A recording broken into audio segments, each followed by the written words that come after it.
Доброго дня, шановна аудиторія. Доброго дня, колеги.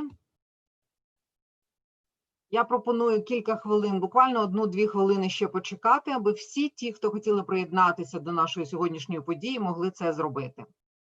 Будь ласка, не забувайте, що ми просимо вас вимкнути ваші мікрофони і камери, аби наше спілкування було комфортним для всіх учасників.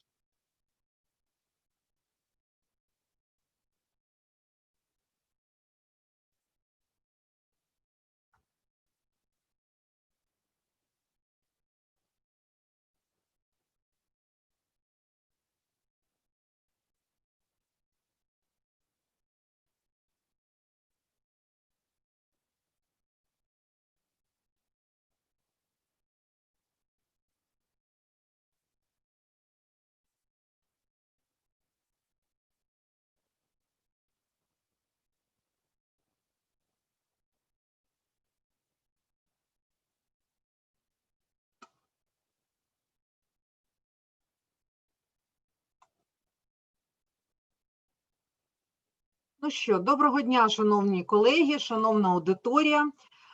Я щиро рада вітати всіх, хто приєднався сьогодні до нашого вебінару. Мене звати Наталія Кривда, і я маю честь бути академічним директором MBA-програми Единбурзької бізнес-школи в Україні.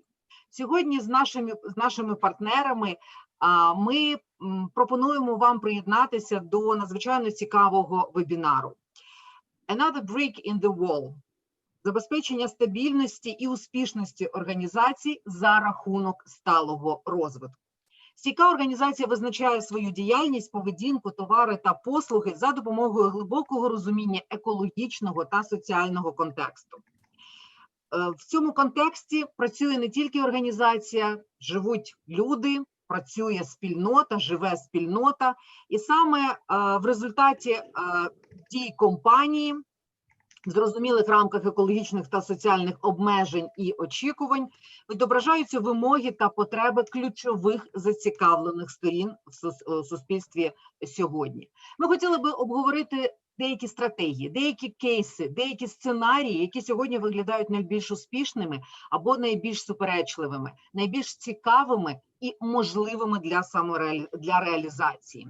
Я надзвичайно рада представити вам сьогоднішніх спікерів, учасників нашого вебінару. В першу чергу це пані Віра Савченко.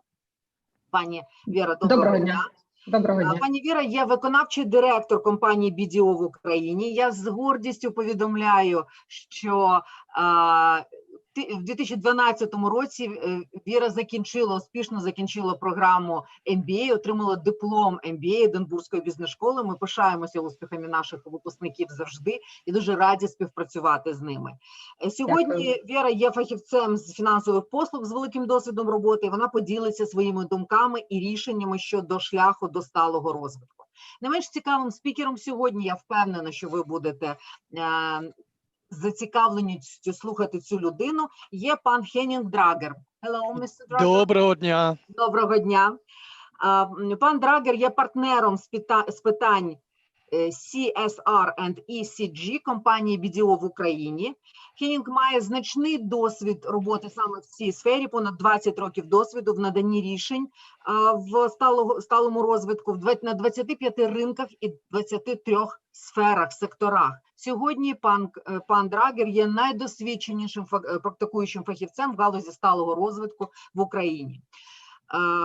Пан DRÄGER розповість про головні елементи сталого розвитку для бізнесу, взаємодію функцій в рамках бізнесу, включаючи фінанси, маркетинг і операційну діяльність, приклади успішної інтеграції сталого розвитку, а також у нас з вами буде можливість обговорити контрольний список для перевірки ступеня готовності вашої компанії для старту на шляху під назвою «Сталий розвиток». Ми будемо говорити про те, як перейти на новий рівень. Я ще раз хочу подякувати нашим партнерам і друзям компанії BDO в Україні. Единбурзька бізнес-школа завжди є майданчиком для фахового інтелектуального обговорення ключових трендових речей, які сьогодні визначають бізнес-клімат в країнах, бізнес-клімат в світі. Сьогодні сталий розвиток – це частина цінностей, які вписуються в ДНК компанії, і для нас це принципово важливо. Отже, welcome, dear friends. We will be happy to share with you this wonderful evening. Vira SAVCHENKO, HENNING, DRÄGER. Welcome. Natalia, thank you so much, and a wonderful good morning, good afternoon, good evening to all of you, wherever you're calling in. We're really, really pleased that you could join us today. Before I start, I just wanted to introduce, as you were saying, the CEO of BDO Ukraine, Vira SAVCHENKO. And I don't know, Vera, would you like to go first with adding something to what Natalia already said? Thank you, Henning. Thank you, Natalia. So, good evening, ladies and gentlemen.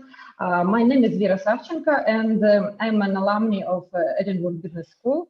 I received my diploma at 2012, my MBA diploma, and now I'm working as a CEO of BDO in Ukraine. Today, me and my colleague Henning will talk about our sustainable journey a little bit. Well, Vera, thank you very much for that.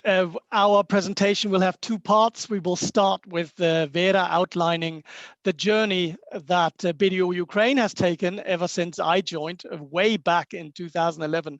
And just to get maybe a leadership perspective on why embracing sustainability is of real benefit to an organization. And after Vera's leadership CEO comments, I have the great pleasure to take you through the rest of the webinar, where I will be sharing with you my experiences of 20 years of working in this field ever since university. I have the great privilege and pleasure to actually work within the environmental ESG, environmental, social, and governance space. And I just wanted to share with you my observations regarding what organizations of today, whether you are very affected by Corona or not, then you should most certainly consider sustainability and ESG as a way of protecting yourself and seeking out new opportunities. So without further ado, let's get the presentation started. Vera, over to you. Mm-hmm. Thank you, Henning. I want to tell about our BDO's sustainable journey. A few words about BDO. BDO is the world's 5th largest accounting and advisory network. We provide full range of accounting audit advisory service in 165 countries. And sustainability is a huge thing for us, for our network, for our firm in Ukraine, for all our people, for all our partners and staff, and we're really committed to it. Our sustainable journey in Ukraine started more than 10 years ago. On this slide, you can see our history, our reporting history, because we started with Global Compact, then we moved to other sustainable reporting standards, about which I think Henning will talk later. And up to date, we published our 2019 report just maybe 1 month ago, or maybe 2 months ago. Sorry, quarantine is blurring time. And now we combine our sustainable report with transparency report. In our industry, audit industry in Ukraine, we are, it is mandatory by Ukrainian law to publish transparency report for all audit firms. And for us, it was like not a problem, because we published 10 years in a row sustainable reports, and we did it successfully. I want to show you our reports. You can go to our website bdo.ua, and in the section about us, you can find all our reports. Our report is beautiful. Our report is full of very interesting content. I can speak a lot about our report, but it's better one time to see it than a lot of time to hear about it. So I encourage all of you to go to our website and to download and read, look through our report.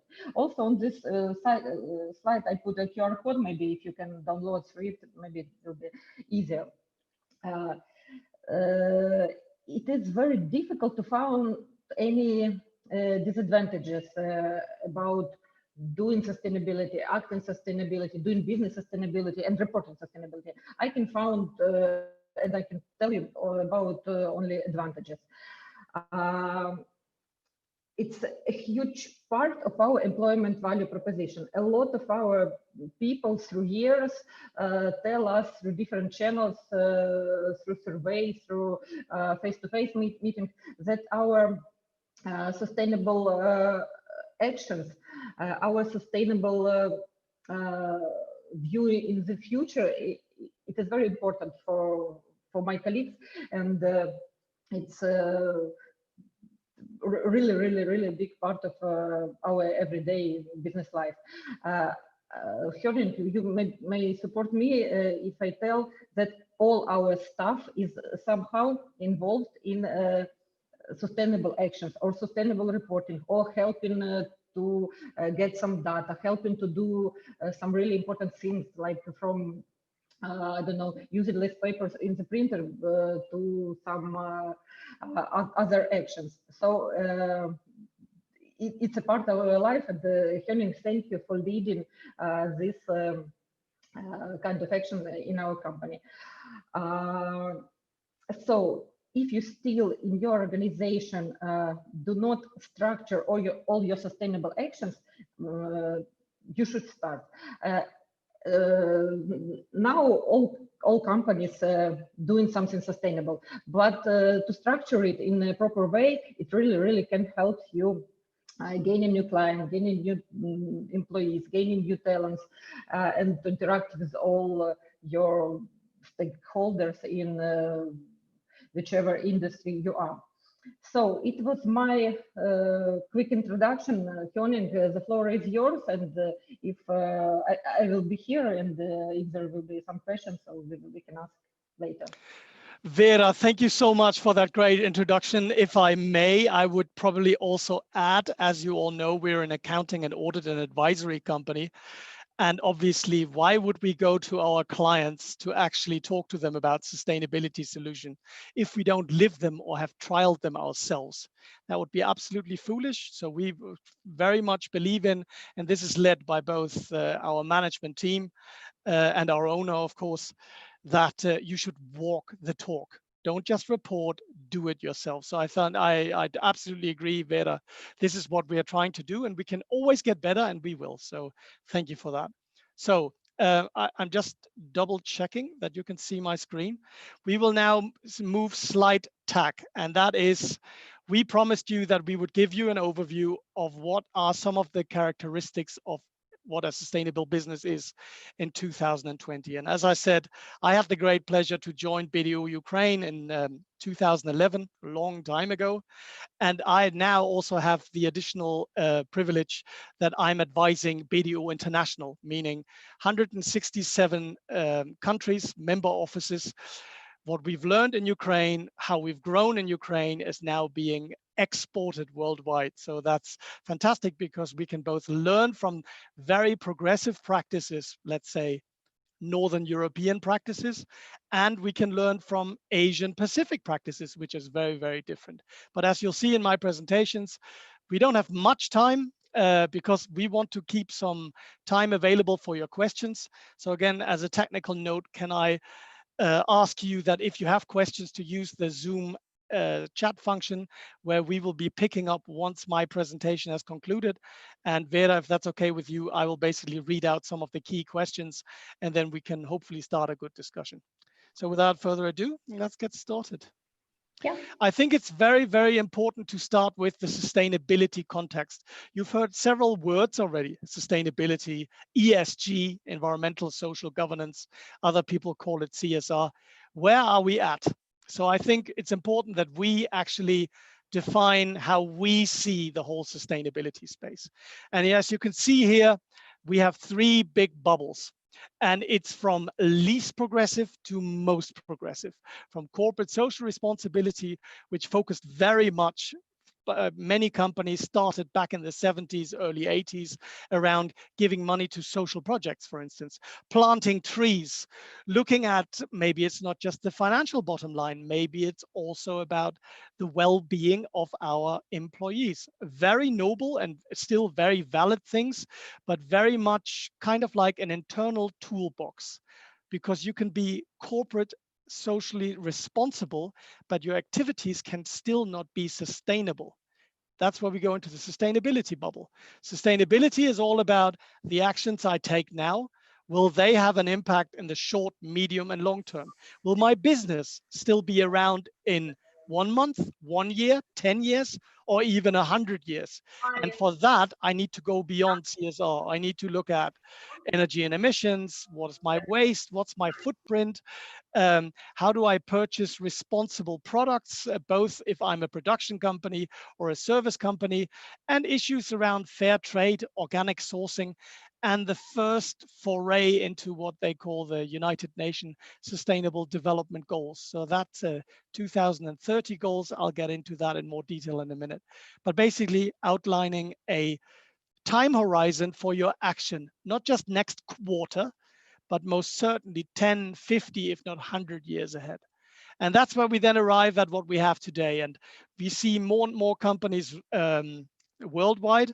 And we at BDO, we will also be adopting this approach, talking about environmental, social, and governance. Now, why do we do that? Well, there's something missing from CSR and sustainability that we didn't have before, and that's the G, the governance. Because without management from Vira, from the management team, for instance, at BDO, you can have the best practices in terms of measuring your environmental footprint. How happy is your staff? What's your turnover? What's the satisfaction score? But if you can't translate that into action in investment, time off for volunteering opportunities, upskilling your workforce in a COVID-19 world, then the environmental and social impact is only half as big as it could have been. That's why we're talking governance in addition to the environmental and social impact. And what we really like in general is that it's data driven. Now we know you can't put hryvnia signs, dollar signs, ruble or euro signs on every investment you make in the environmental or social space. But we see a convergence between the financial and non-financial measurements. That's what ESG is really trying to do. And because we should evidence to you, to our clients, and to our partners, that's the approach that we're going to take at BDO. And we very much believe CSR and sustainability will be fully amalgamated within that over the next 5 years. So operating sustainably. So you're a company, you're an organization, you could be an NGO, you could be a for-profit organization, you could even be a government organization if you wanted to. What does it mean to operate sustainably? Isn't it all about the profit, the bottom line? Isn't it all about the turnover, the market share? No, actually, it's not. And I've outlined a number of things here for you. And I took the business community in the beginning, but you could put your own company or any other company in there. Let's look at number one, environment. So isn't it true that whether you just have one office or one shop, or whether you're a multinational organization, that you use a number of capital inputs, from the very basic ones like air and water, electricity, all that requires natural capital. And your use of that natural capital is not priced into the traditional financial accounting metrics or the way you account for your impact, like air pollution, for instance. And responsible business and ESG-driven business very much looks at those capital inputs. How do they impact the way I do business? And do I only have negative impact, or could I also have positive impact, give something back? That's why a lot of companies are talking about net zero carbon emissions by 2030 or 50. They want to trim all their operations on that. So just because it's not on the balance sheet doesn't mean that it's not absolutely vital to your reputation and the way you do business. That's number one. Public policy, I don't have to tell you. Depending on where you are in the world, will we get more and more regulation around responsible business, whether that's anti-corruption, environmental pollution, the way you promote women in the workplace into senior positions, the way you have transparent tendering processes, and how you manage your waste. Should you export it to China, as this has now been stopped, or should you make sure that you have recycling facilities and recycling market opportunities in place that actually breaks down a waste product and creates a new product out of them so that the life cycle starts? We will see more and more on the public policy sides, besides new rules, laws, and guidelines. It will become more and more. And we at BDO, and hopefully many others, we're in the business of advising our clients and our partners. Why wait until regulation is here? This is a movement that cannot be stopped. So let's prepare, because it's good for you, for your reputation, for your resource management. And at the end, the regulator often sees every company as the same nail, and it's got a hammer and it's going to come down, and that should be avoided. Technology, of course, many people in the space of ESG, environmental, social, and governance, think not so much human behavior should change, whether it's resource consumption, but we should have better technology solutions. And dear colleagues, we are using one of those solutions right now through Zoom video. We are probably avoiding a lot of carbon emissions, some waste, by not being physically together in the Edinburgh Business School's premises in Kiev. So just as an example, although this is not new technology, how technology could be used to still connect, share ideas on this subject or others, and have a lower impact. If indeed, hopefully, the servers that this runs on will be fed by green energy. That's, of course, the end goal. So one always has to take that into account.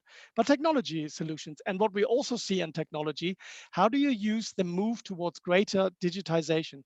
I think it was Forbes magazine that came out with an article that clearly stated that over the last 3 months of COVID-19, the world's IT knowledge is something like cramming 3 years of upgrades, making connections even from the low-skilled IT worker or non-IT worker like me to the very advanced ones. So we've taken this opportunity to really upskill ourselves.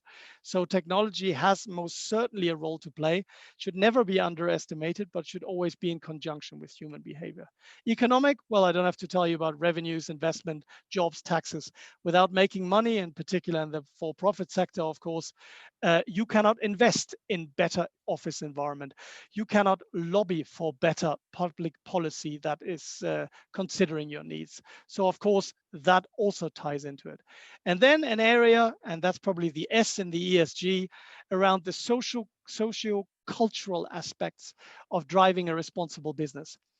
Do you know what your people think about you? Do you know all your key stakeholders? What reputation have you got in the market, in your industries? What kind of expectations are there for your products and services? Do you deliver them to the same quality, to the same standards? Or are the expectations rising so that you should demonstrate what we now call purpose and meaning in addition to financial success? Are you aware of all that? Are you tracking those movements? If not, you're missing a big trick. And it might end up at a junction where you continue to be financially successful, but you've lost an audience.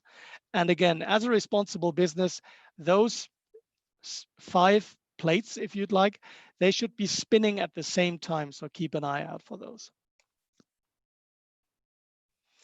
The other one I want to be aware of is the whole issue around capitals. We know manufactured capital, we know financial capital. We've had these for a long time, and they are well defined, both in accounting terms and financial terms. But there is a clear movement within sustainability to make organizations think of capitals of more than just financial and manufactured. And here's an example from our latest integrated transparency report that Vira referred to, where we've looked at, well, BDO has a number of capital inputs. Human capital, we talked about the natural capital. We need financial capital from the fees we charge our clients, obviously, but we also value our social and reputational capital. Those inputs go into what we call our business model, where the value transformation then happens. And then we try to track the outputs and the outcomes of those. This way of thinking, that it's not just the money capital, but that human capital, intellectual capital, reputational capital can be measured and should be upgraded or adjusted positively That is a new way of thinking about responsible business. And there's a movement called the integrated reporting movement, which basically tries through this kind of modeling to bring these values to the fore. And we think that's not only super progressive, and we were the first in Ukraine in 2014-15 to launch such an approach. And we're very happy that we continue to set the trend by looking at more than just one or two capitals, but looking at 6, 7 capitals, and how we, through our work that we do, the skills we have, the software we use, and the new ideas we generate across all our services, can actually generate and measure some results which go beyond just financial results. And we're very proud of that. So that's the other movement, think more than just one capital. The third one I mentioned earlier around the time view. Sustainability within ESG means don't just think about tomorrow. And I know we're all different. We have different business contexts, different regulatory contexts. But the idea of sustainability was, so where will you be in 10, 50, 100 years? And now I've taken a radical example here. Forgive me, colleagues. And this is from the, oh gosh, I hope I pronounced that correctly, Iroquois Confederacy. That is an Indian tribe in the United States, which in their modeling, when they got together, the elders, they were always saying any decision that we make for our community should consider the impact of the next 7 generations. Now that might be extreme. A generation is generally classified as 25 years. So that's a long time looking forward, and you will now tell me technology changes, preferences changes, that's all right. But the idea is right. Take in the long-term view, even though you cannot maybe price or see what the impact is, but always having a precautionary longer term view to the action and investments that you have. That to us is true sustainability. So we are obviously driven in a system which is very short term. We're looking at quarterly reports if you are in the Anglo-American system, of course. And that often doesn't leave time to look even beyond 1 year. And in Ukraine, for instance, based on the economic development that we had and some of the shocks we've experienced, it's very hard to create a sustainable strategy of investment that goes beyond a year, if not 3 or 5 years, because the context is changing so fast. But the idea is go beyond the short term, look at the medium, long, and even the very long term. And then, and that's a key concept for all of you who haven't already been exposed to it, the United Nations Sustainable Development Goals. Now, that is a 2030 ambition. It's got 17 goals and I believe over 300 indicators across all 17.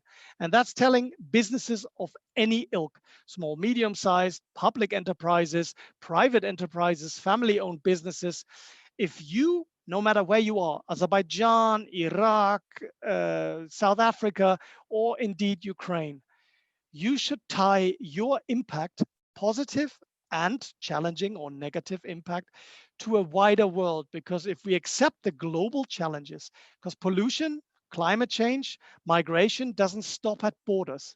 These are global challenges which businesses in particular will continue to capture and see how they can actually be a force for good for. So we see in the reporting of many organizations a link between the national or even local context and these sustainable development goals. And we find that very interesting because what we are basically saying, advising our clients and what we've done in our own transparency report, we're basically picking out where are we strong, where can we really make an impact, instead of just saying we will cover all 17 because it might look good from a public relations or reputational point of view, but we cannot back it up with goals, investments, and targets. This is very important because, as I said, if the global challenges we are all facing, whether it is hunger, inequity, malaria, climate change, if we don't all make a concerted effort to track our positive and negative contributions towards that, our politicians, who in the end will be responsible for putting the frameworks down for our behaviors, will have a very hard time having an accurate view on what needs to be done. So we're encouraging everybody, where you can, to link to the 2030 goals. And that's very much in the spirit of sustainability because it's 10 years out. And I believe some of them are progressing rather nicely, whether others are still far off. So watch this space. And then there's the issue where you are. And this is interesting because I've got a number of passports, but I live in Ukraine. When I talk to Ukrainian clients, when I talk to my colleagues at BDO or others within our industries, the way we approach sustainability or corporate social responsibility or ESG is different than in Germany, in Iraq, in China, or in Australia. Why is that? Because we have different maturity grades. We are at a different stage of development. So whenever I give you examples now, always bear in mind that everybody has a different starting point. The way we do ESG in Ukraine will be different than Sweden or the very progressive countries or even the United States or Canada. And that's okay because we are at a different development level. We have different regulations. We have different challenges around how much money have companies got available to invest in these kind of projects. Also, do I properly understand them? Has it been covered in the media? Is my government proactively going out and encouraging or even supporting businesses with this kind of agenda? For instance, we've got one of the most generous green energy tariffs in Ukraine. I believe the most generous one in all of Europe. So a lot of companies are taking advantage of that, which they should, or they're starting to create generation of renewables. Expectations are different. Is this driven by progressive companies themselves, for instance, in Ukraine, or is it driven by my clients and the media? And the integration part, of course, depends on what technology is available, how well it's understood, how my social and environmental issues can be combined with my financial issues. That's different for everybody, but the most important thing, and hopefully the map illustrates that, the sharing like we do today, and hopefully we will bring that up in the discussion later, that will be key because I'd like to hear from you where you're at in the world and how you see businesses in your part of the world moving forward. Because here, I would say, if I look at Ukraine, it's positive, but it's also a mixed bag because there's a lot more awareness that needs to be had, but that's okay. So what are the building blocks then? Well, that's quite easy, actually. You always start with the why. Why should you do sustainability? I'm company X. I think I should do it because I'm pressured by, I don't know. I'm pressured. One of my clients mentioned it to me, or I should do it because my competitors are doing it, or I should do it because I've got an enlightened owner like we have in at BDO. As long as you understand why you're doing it, the what, the how, and the when will really, really follow. And I just have a quote here from one of the people in the United States in particular that I admire very much. He created a technology company from nothing called Salesforce.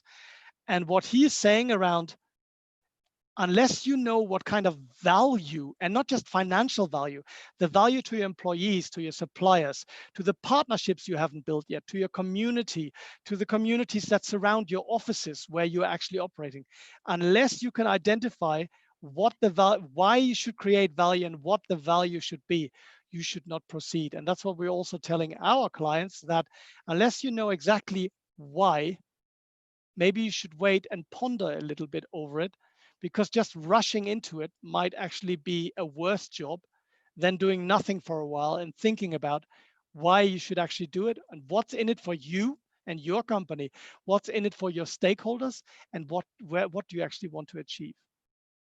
Because, and I'll give you two extreme examples. There's this perception, I guess, worldwide that, and this comes out of this Chicago School of Management from the 70s, somebody called Milton Friedman. The only business of business is business. And what he meant by that is making money. Because as long as I make a lot of money, I can fund everything else. And if externalities, environmental pollution, social inequity, bad labor conditions in my supply chain in Bangladesh, or in China, if that's not covered by the media and the regulations don't pick it up, that's okay because I continue to make money. That's one way of looking at it. It's a very old-fashioned view. I completely reject it because progressive businesses of today have gone beyond just being financially productive. I subscribe more, and this is not an endorsement of Greenpeace at all. Uh, I subscribe more to this issue, and that is we are in a time now where we face a number of challenges. We are in the middle of a challenge called Corona, which has our immediate attention. But although we invest billions, if not trillions of dollar and euro into this problem, there are other issues which continue to stack up. Climate change being one of them, pollution, whether it's plastic pollution, air pollution, the related health, detrimental health benefit effects of that, the ocean pollution, and the way we build our global economy on polluting energy modes like fossil fuels, which we're going to need for a while, but we all know this needs to be replaced by renewables and cleaner energy. So the normal, even though that's also before COVID, is a problem. But aren't we all in the business of proposing solutions, making something better, something that can be affordable, something can be cleaner, healthier, something that builds hopefully a future world, a sustainable world based on better inputs? We are more in this kind of school. You have to be financially successful, absolutely, but not at the detriment of everything that we need in order to operate as a business. And then, and I've just given you 12 reasons. If you look at and this is not just my personal experience and my professional experience, but also the experience of many, many studies. And I've just comprised them into 12 reasons why you should embrace ESG or sustainability. I won't go through them all, but there is ample evidence that embracing a sustainability mindset, something that takes into account the people, the planet, if you'd like, and your economics, will help you reduce your operational cost, your energy cost. It will not only comply with the local legislation, it might actually go beyond the legislation for wherever you are. We are seeing it more and more as a differentiator, and I believe Vera mentioned earlier about the positive employer proposition of BDO. This is again different from country to country, but if you look, for instance, to the West, the European Union, America, and Canada, more and more graduates are actually asking, okay, I want a good pay packet, I want development opportunities, but I also want to be inclusive. I don't want to be discriminated. I'm a woman, I would like to have the same chances than somebody doing the same job, being a man, transgender, whoever that person might be. So this kind of softer values, the sustainable values, are being asked more and more of recruiters. And if a company oftentimes cannot demonstrate that this is the culture for you, these are the values that it's based on, but you get a great pay package, we have more and more evidence that, although money remains very important, that people will actually choose to go where their own beliefs, their own purpose is actually matched by the employer. So why not use it as a differentiating tool as well, whether it's in the marketplace or in recruitment. Customer needs, again, depending on where you are. Some people talk a good game about wanting to buy more sustainable products, but are not willing to pay the extra price, plus 10%, plus 20%. But we do see a greater wave of enthusiasm, finally being aware of that. Maybe for the hygiene we are all experiencing today, we should pay a higher price. Maybe we should add an extra tax when we visit our restaurants. So the health and safety aspects, which is also under sustainability, becomes the norm, instead of just having 3 or 4 months of a transition, expecting we're getting cheap food, we're getting the same quality standards in our restaurants. Transparency, very, very important. Every bad news story is just a website, a tweet, a photo or a video.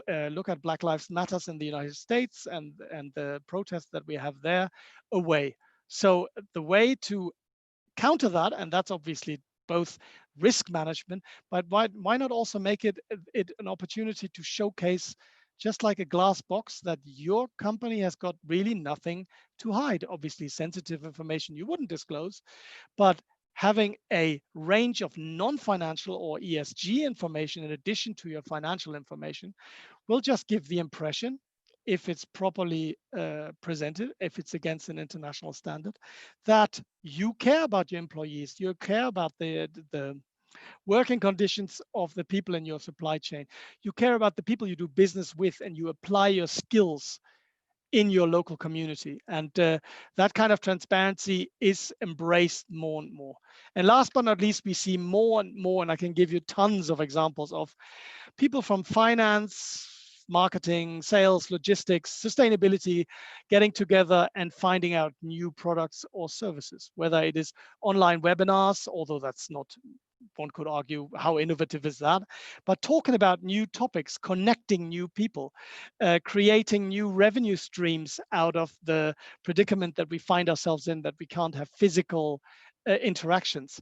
There are plenty of examples of having a sustainability mindset helps innovation, and it can be profitable as well as socially and environmentally responsible. So very happy afterwards to provide you with all the resources, or you can email me. I will provide you with those links. Just some examples. How would that practically look like? Well, if you look at renewable energy generation, could you put something on your roof? What about everything we throw away? Sometimes we don't have the systems in place in our markets that will actually allow us to separate glass, plastics, and paper. Yet, if we talk about if we talk about an economy that needs to recycle a lot more and needs to upcycle what is throwing away, making it the building block of the next product, then we need to look at things like, for instance, paper, plastic waste.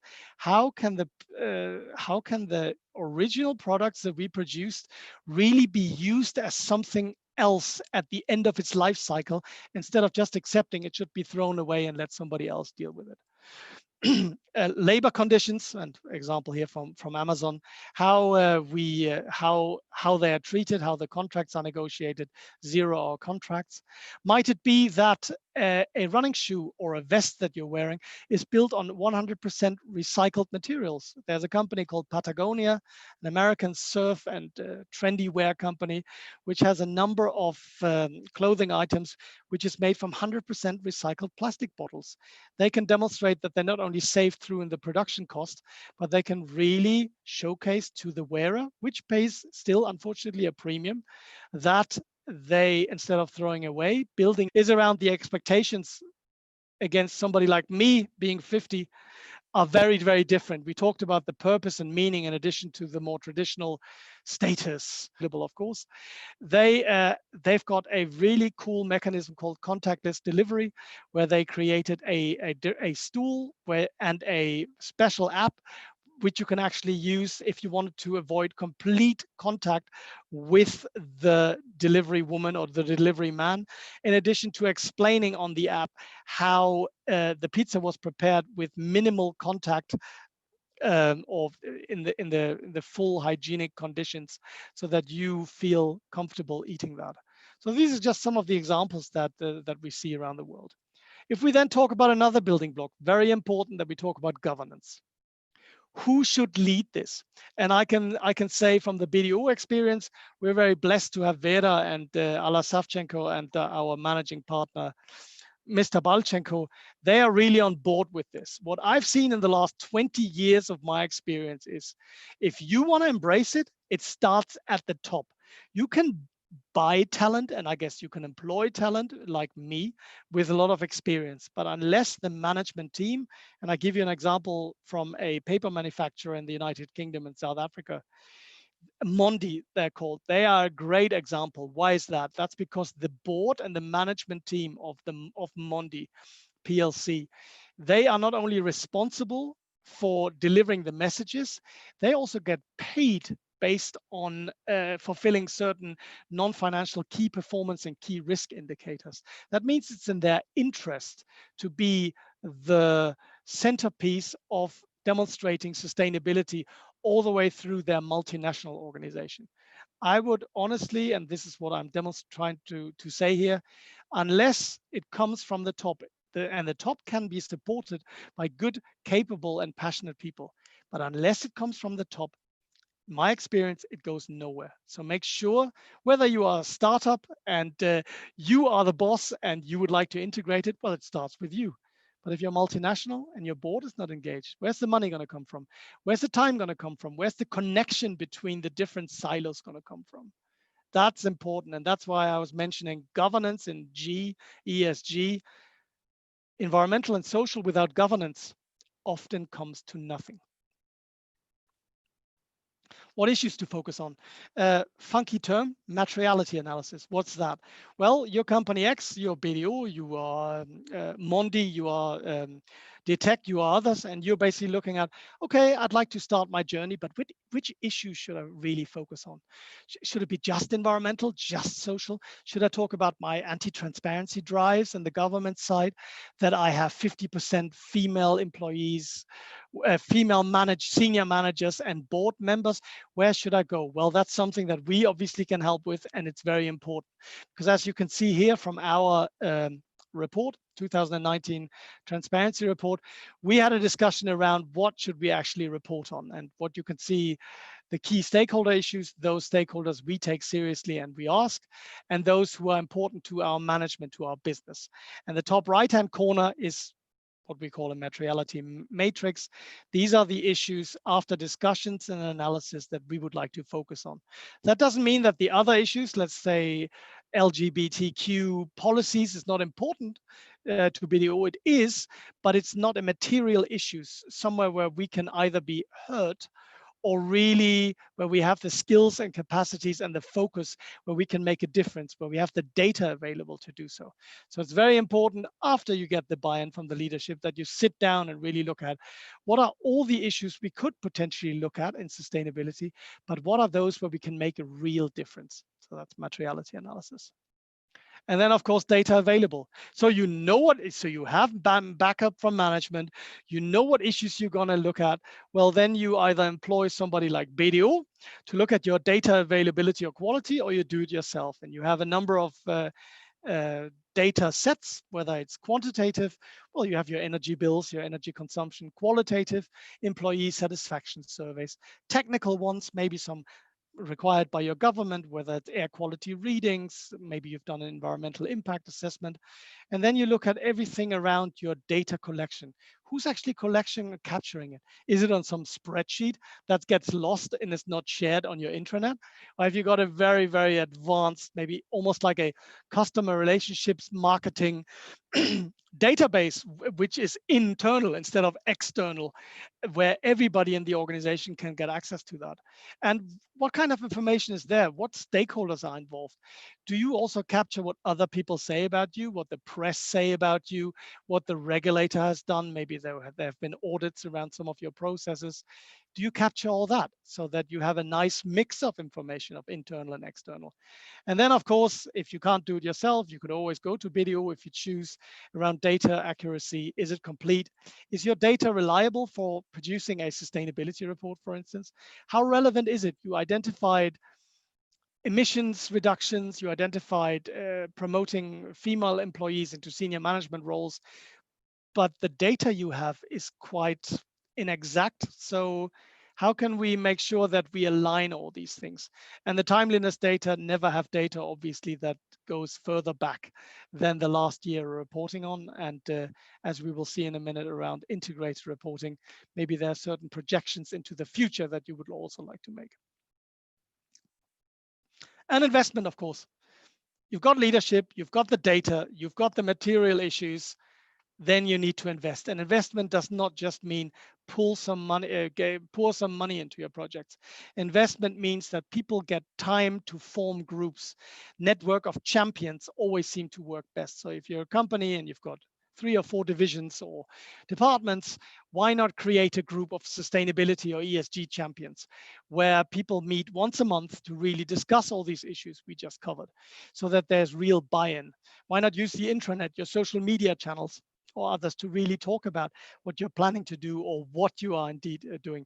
These are all different forms of investment, because with the best will in the world, with the best energy and the best commitment, unless you put some investment and you authorize and give employees that would like to be involved in it time and the authority to go and do this, it will not happen as long as management is fully behind this. So of course, so I can only encourage you, even if you don't have many financial resources available, the first thing is to really form those champions networks and form a group that can really try to get to the issues which are important to you, where you want to go, the why in the beginning, and then do that. Which then brings us to something really topical, and that is, so can we actually, in the current situation we're in, use sustainability or ESG as a way to build back better? That's a movement. It's coming from the development sector, where after an earthquake, a city or even a country or region has been destroyed. The idea is that through the help, not just financial and material help, the area, the economic impact, the market that's going to be recreated will be better than it was before. And I think when I listen to our politicians from around the world, when we talk about COVID-19, yes, there will be a huge financial cost. So what role can taking a sustainability approach have in order to aid the decisions that are now made by companies, but also by governments around the world? And I'll just give you a quick example of what I've seen, and not only from our clients, but also internationally. And I won't go into all detail. We have environmental, social, and governance across the across the screen. And if you look at social, health and safety, employees, customers, suppliers, obviously a lot of regulation around that. But it's interesting how companies who before COVID already had really strong health and safety procedures, policies in place, who really had agile management, who reacted really quickly when the first indications came out of China before it even hit their own markets. These are actually much quicker to turn the key back on to their production, which they had to drive down. So having a certain social preparedness here around health and safety issues, having the employee engagement that they are aware, oh my God, a boring piece of legislation. No, now you can actually see, while we did all that, we did it for the worst case scenario so that we could continue operating and make sure that the business, one, wouldn't go out of business, but two, would be able to switch on faster than, for instance, competitor. Very, very interesting. If we stay in the same column, societal preferences, it'll be very interesting to see our travel behavior, for instance, or our physical meeting behavior when we're going back to our offices. How safe and secure do we feel? Might anything have changed? Companies who've already digested some of those scenarios prior to COVID-19, we see come out with much clearer guidance to their customers, to their employees, to their suppliers. And they can clearly demonstrate, for instance, and there's a community benefit there, how they could actually help others by providing free advice, free guidance to their, let's say, non-governmental organization partners who don't have the same resources, but a pack of information went over to them and made sure that they actually implemented the same rigorous policies and practices. So again, being socially competent, being socially prepared will help companies. We can also talk about air, climate, air health on the left-hand side. We saw that after the industry production in China was driven down, after Wuhan was the first epicenter, that there was a marked improvement of air quality when you look at the satellite pictures. And they say there was a drop of harmful emissions by up to 40%, both in the Chinese industrial provinces and also in the European ones. And that the number of cases of child respiratory diseases, although we can now argue, did they come because the hospitals were all overwhelmed, actually went down. So here's a positive effect. It'll be very interesting to see if you're a company that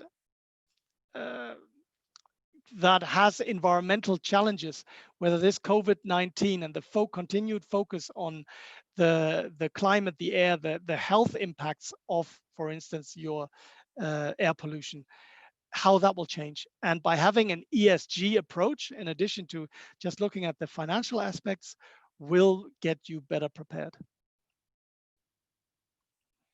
And because this is obviously a business school webinar, I thought I'd quickly take you through some of the areas where we see the greatest challenges. And that is, how should you actually integrate it? You have a number of functions across.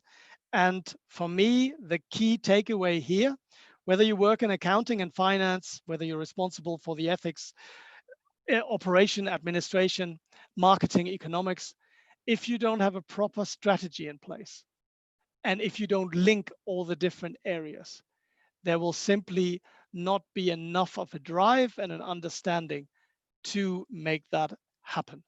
And again, as you will receive this presentation later, I will not go into much detail, but unless there's a strategy that addresses the why, what issues you're concentrating on, what activities you will undertake, and what investments you will make, with a clear view to the future, as sustainability and ESG is all about the future, you will go nowhere. Because if you work in accounting, well, how could you possibly contribute? Could you maybe help by setting key performance indicators, key risk indicators? Could you help with the integration of financial and non-financial information? Could you help do internal audit on some of the non-financial data and information that you made? Unless you have a strategy and you're clear about the role, you have no idea where to go. Or you sit in marketing. So what's your role? Is it communicating all the good things that you're doing ESG-wise to the customer? Is it building up a cause-related marketing campaign? Is it that you are actually accurately displaying both internally, if you have marketing or internal communications, or externally around the story that your company wants to tell by adopting a more sustainability ESG approach? And again, for those of you on the call who know marketing, there's a guy called Philip Kotler. He obviously had the 4 Ps. It's all about the people that you try to sell to, the place where you're selling, at what price, and what's the product. I would add here, you would also look at the sustainability aspects of each in order to be credible. And finance, of course. And I think finance will be absolutely critical for sustainability going forward. Why? Because finance is the intersection of almost everything that happens in an organization, and often is one of the first places external partners, whether it's regulators, for instance, regulators will go to. So we firmly believe that the finance function, together with accounting, supported by the sustainability function, of course, will play a major role, because here it's all about how you deal with your investors, how you price integrated risk and opportunity management, what a project investing in renewables X would cost versus renewable Y, for instance, what the long-term financial impacts might be, and to just lead the integration of financial and ESG data and processes. It's a totally respected function, and it's getting more and more sustainable. And we see more and more CFOs, chief financial officers, actually taking on the sustainability function. So I just wanted to quickly check with Natalia. I know I've overran a little bit. How much can I go beyond the 8 o'clock, and is that okay with our audience? Yeah, it's okay. Let's use 5-7 minutes. Right. So thank you, and apologies for that. Hopefully you can tell that not only am I that I'm not just knowledgeable, I'm extremely passionate, and I try to bring these building blocks to you. So who integrates it well? Yeah, well, I could give you loads and loads of examples, and again, please contact me later if you wanted national ones. There's a clear leader in the space of ESG reporting, and I all recommend you to go and have a look at the integrated report of a Danish pharmaceutical company called Novo Nordisk. They've been doing this for 15 years. Again, it's available in Danish, if you speak Danish indeed, or in English. And they have won more awards than you can shake a stick at. Really, really impressive how they, before the word integrated reporting came to life, actually started doing this kind of reporting and measurement. And it's absolutely fantastic. And that every year when there are awards that are being given out at global stage and at local stage, I think Novo Nordisk in the Ukraine also received an award for their great reporting. That's definitely one if you wanted to look at a clear leader. Here in Ukraine itself, one that is obviously not only working within a strategic sector, the agro sector, but which I find is really, really interesting, is a company called MHP, which has a very, very comprehensive ESG data set. They're one of the leading practitioners of interacting with their stakeholders, something that we cannot take for granted in Ukraine. It's not as prevalent as it is in the Western countries and the more progressive markets, to actually identify all your direct and indirect stakeholders and talk to them. And they're talking very much about sustainable agriculture and how the impact of climate change might impact their financial situation in the future. That's very progressive, and I commend you to have a look at MHP. And just as an American example, if you wanted a telecommunications example and IT example, check out Cisco Systems. They talk all about how sustainability and digitization, they come together, how it can help your reporting, your metrics, the way you set KPIs, and how you can inspire the tech savvy and the not tech savvy stakeholders and employees to make a difference. And their report is absolutely fantastic. And again, they've won many awards. And in the technology space, obviously, we would expect that, but not everybody's living up to that. So that's fantastic. The last thing I just wanted to share with you, if you're a business owner, if you consider starting up a business, where should you start with all this? And you're obviously at different stages. So let me give you my top 10. Understand where you are now. Find out who you want to measure yourself against, or maybe you want to create a category of your own. Decide where you want to be. We talked about the why you want to do it and how you're going to go about it.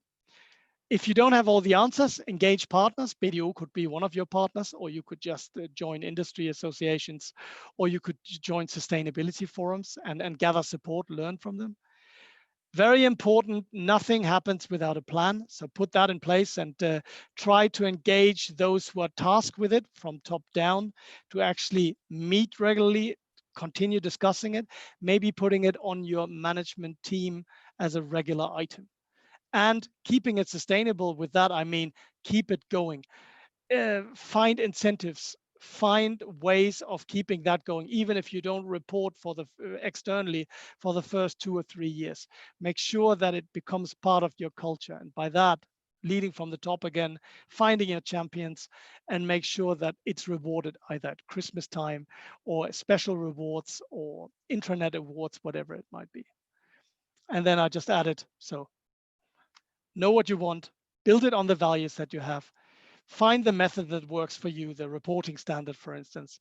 Look at the obstacles. We don't want to do this. We don't want to be seen to be better or worse than our competitor. Okay, find that out. And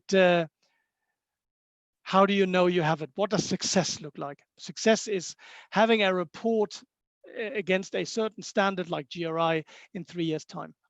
Measure that for yourself and then work backwards, backcasting, we call that.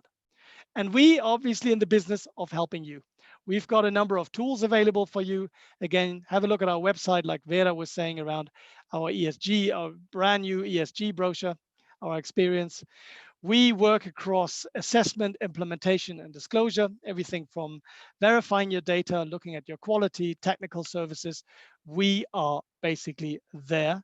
We have fantastic sector coverage, everything from fishing and farming to tobacco, healthcare, insurance, banking, financial services. And that's because we work in an international network, as I mentioned, which we exchange projects with, cross-border projects, learning, so that the BDO network can become alive to the opportunities ESG. Today to note down a few moments. Really, thank you very much. Our participants are very welcome to do so.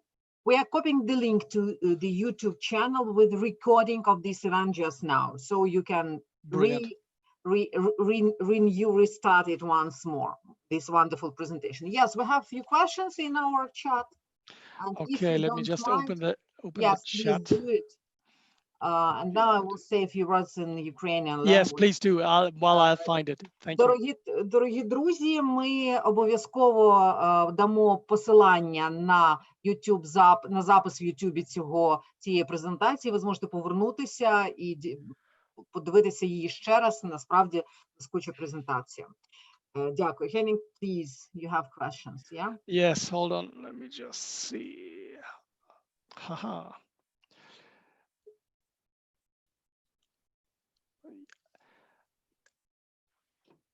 So can you still see my screen, or am I just reading it out? You can read it. Right, yeah. So we've got a question. Thank you very much for that. Will COVID-19 throw a spanner in the works, meaning companies will have will companies have any money available, let alone be able to tackle the issues which are now on the table? That's a great question. I would say absolutely yes. From everything I've seen, if we start with the governments and the help funds which are now being created, I'll take European Union as an example. We've got something called the Green New Deal, and that is that any lending that the European Commission makes towards certain industries will be tied with sustainability criteria. Pollution saving technology, a better treatment of suppliers, more transparency, more reporting. We see more and more that despite the huge debt that countries and of course also companies through issuing new debt, for instance, will have, they still keep an eye out on the other risks which are coming. One, the risk of COVID-20, 21, 22, which we now need to account for. But two, some people obviously say that with the climate, for instance, changing, and we're getting a warmer planet, the spread of vector-based diseases and of animals encroaching human habitat may be becoming part of our food chain, which then might trigger a new virus, is so important that we need to invest in those. So I think the answer here is to not just say there's no money in the bank, forget about sustainable development, forget about social responsibility. We have to survive. There's obviously an element to that, but I think we see progressive responses both from governments and from progressive companies that said, no, we can do both and we should do both, because the bill that we will be paying if we don't get, for instance, climate change right, will put the bill we currently pay for COVID-19 in the shadow. So that would be one question. Let me.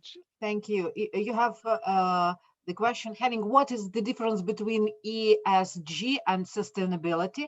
And the second one, can I get the link to the conference, please? You're talking about conference. Yes, so I think I explained what the difference between sustainable and ESG was. Thank you very much for the question. The difference is the G, really, the governance, where traditional sustainability thinking, management and reporting really focused on environmental issues, which are very important, of course, the natural inputs, your pollutions, and maybe included some of the CSR issues, the social issues. ESG government says, okay, so you've identified the problems, you've identified the opportunities, but who's responsible for making that come apart? And who can we hold accountable if you do not meet your social and environmental commitments?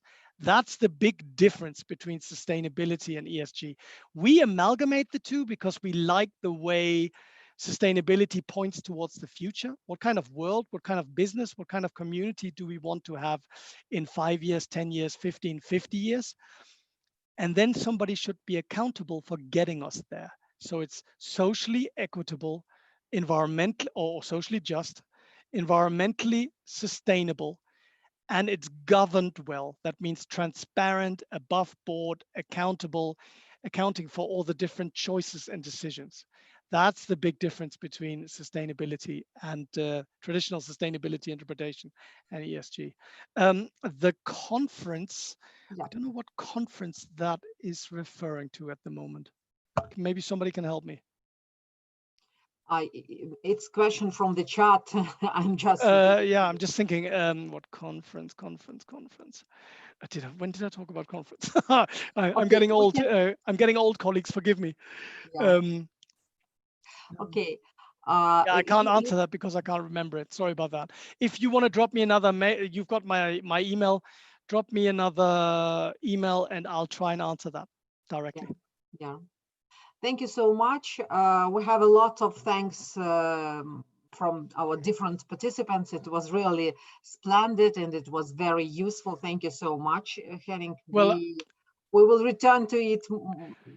Well, we want to say thank you to the Edinburgh Business School and thank you also to my co-presenter, Vira, of course, because as I honestly think, if it wasn't for her mom and our managing partner, this wouldn't be driving the way it's been driven through the organization. So that's very, very important. And we will always learn, we will continue to learn, and we want to learn from you. So if you want to send us your best stories or share with us or Edinburgh Business School, please do, because in the end, we have to learn and share together mistakes and opportunities that we find.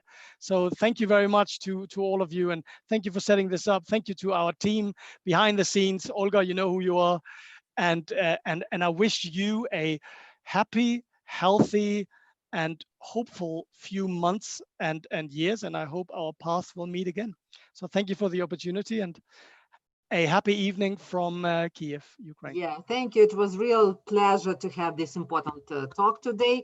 Я хочу ще раз сказати для наших україномовних колег, що цей вебінар був організований разом Единбурзькою бізнес-школою, яка присутня в Україні, і компанією BDO. Ми все ще впевнені в тому, що бізнес-школи є майданчиками для інтелектуального спілкування, розвитку, довершення. Ми будемо раді бачити вас і на нашому YouTube-каналі, і в школі. І, звичайно, сьогоднішня зустріч була дуже і дуже цікавою. Henning, thank you so much. We're really grateful to you. Thank you for everybody and good evening.